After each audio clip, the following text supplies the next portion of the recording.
Привет, друзья! Сегодня в Германии сразу несколько событий, которые привлекли внимание и полиции, и экономистов, и политиков. В маленьком городке в Германии нашли внимание десятки тысяч поддельных евро, и это стало началом необычной и запутанной истории. В космосе неожиданная задержка. Китайский корабль с 3 астронавтами не может вернуться на Землю из-за повреждения обшивки. А в Германии тревожные сигналы от железнодорожников Deutsche Bahn. Сотрудники теряют доверие к руководству и внутри компании говорят о необходимости нового начала. Тем временем энергетическая стратегия канцлера Фридриха Мерца под давлением миллиарды евро вложены в зеленый водород, но проекты не работают. И на фоне этого рост цен на жилье и рекордная прибыль логистического гиганта DHL. Прямо сейчас разберу все эти последние события часа за пару минут.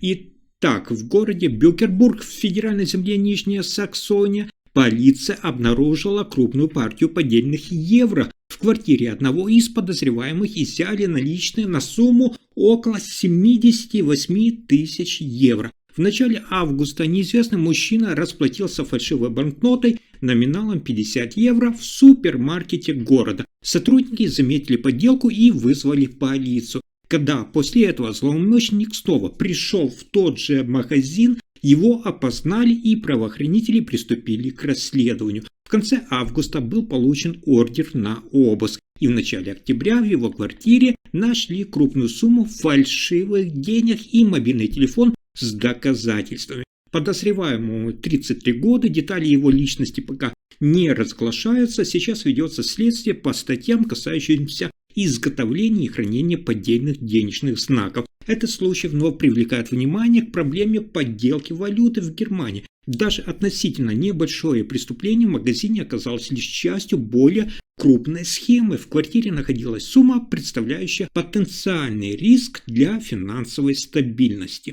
А дальше еще интереснее. В Китае произошло серьезное происшествие в космосе. Возвращаемый корабль 3 китайских астронавтов обнаружили технические неполадки и возвращение экипажа на Землю временно перенесли. Команда в составе Чэнь Дун, Чэнь Джунджуй и Ван Цзэ должна была вернуться после 6-месячной миссии на космической станции Тяньгун. Однако китайское космическое агентство заявило, что у корабля Шэньчжоу-20 возможно обнаружены следы внешнего воздействия, предположительно из-за контакта с частицей космического мусора небольшого размера. Возвращение было запланировано, напомню, на 5 ноября, но теперь дата неизвестна. Ведется анализ повреждений и оценка рисков для экипажа. Пока корабль остается пристыкованным к станции, и на орбите находится новая команда, прибывшая недавно на смену. Случай подчеркивает одну из важных задач современной космонавтики – необходимость снизить количество обломков на орбите Земли, чтобы повысить безопасность полетов. Даже крошечный фрагмент способен пробить обшивку при скорости свыше 7 км в секунду. Китайцы, которые планировали отправку астронавтов на Луну к 2030 году, теперь получили дополнительный вызов – обеспечить безопасность возвращения экипажа и защиту от орбитального мусора. Следующая новость – одна из самых обсуждаемых для бизнеса и экономики Германии. Сотрудники крупнейшего железнодорожного оператора Германии, компания Deutsche Bahn, выразили снижение доверия к своему работодателю. Внимание! Согласно внутреннему опросу компании, лишь 31% работников сейчас считают, что ситуация в компании движется в правильном направлении. Напомню, 3 года назад таких было 56%. Опрос проводился с 9 сентября по 2 октября среди всех категорий сотрудников, от машинистов и диспетчеров до административного персонала. Около 70% опрошенных заявили, что считают необходимым новое начало в работе компании. Топ-менеджмент, порядка 95% руководителей разделяет это мнение. По словам директора по персоналу компании Мартин Зайлер, такая степень недоверия среди сотрудников ожидалась, но требует повышенного внимания. Он отметил, что главным источником проблем стала недостаточная коммуникация руководства с персоналом и неопределенность стратегии. В ответ компания объявила о запуске новой программы по обновлению корпоративной культуры и повышению вовлеченности сотрудников. В нее включены регулярные встречи с руководством, обновленная система обратной связи и повышение инвестиций в обучение.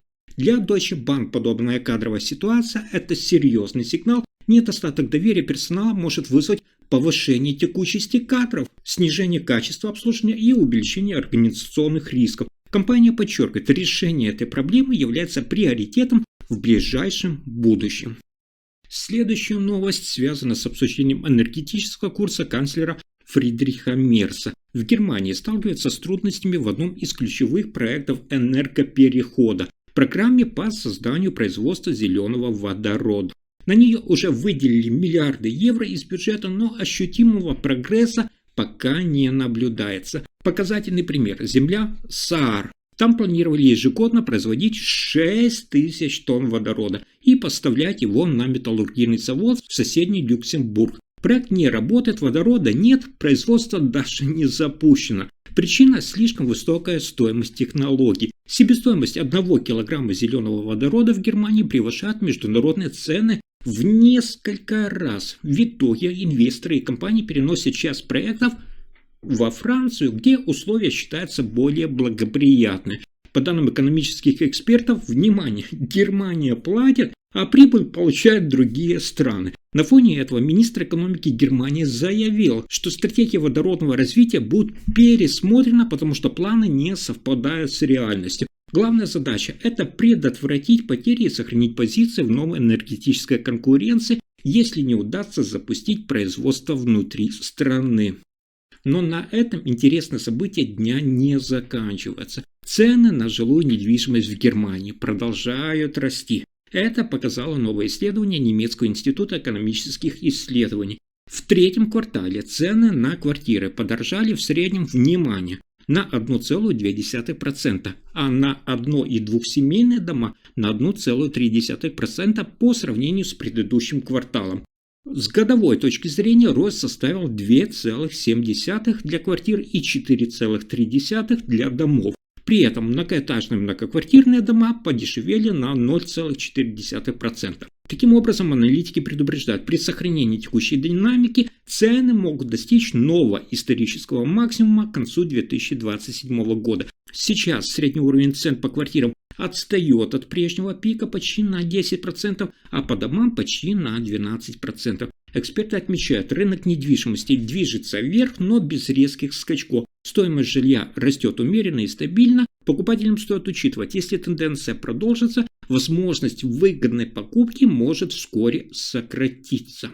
И это только начало. В Германии логистический концерн DHL сообщил о росте прибыли, несмотря на снижение доходов. По итогам третьего квартала компания заработала 1 миллиард 477 миллионов евро чистой прибыли. Это на 7,6% больше, чем год назад.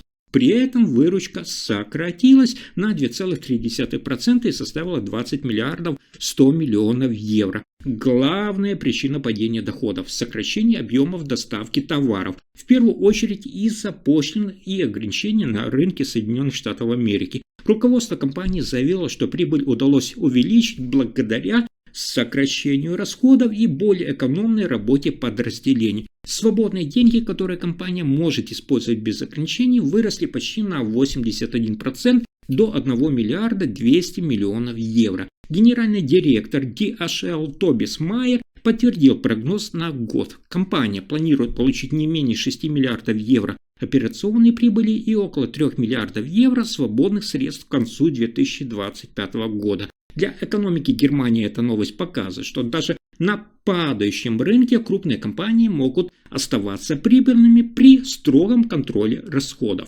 Если информация оказалась полезной, ставьте лайк, подписывайтесь на канал и делитесь видео. Спасибо за просмотр.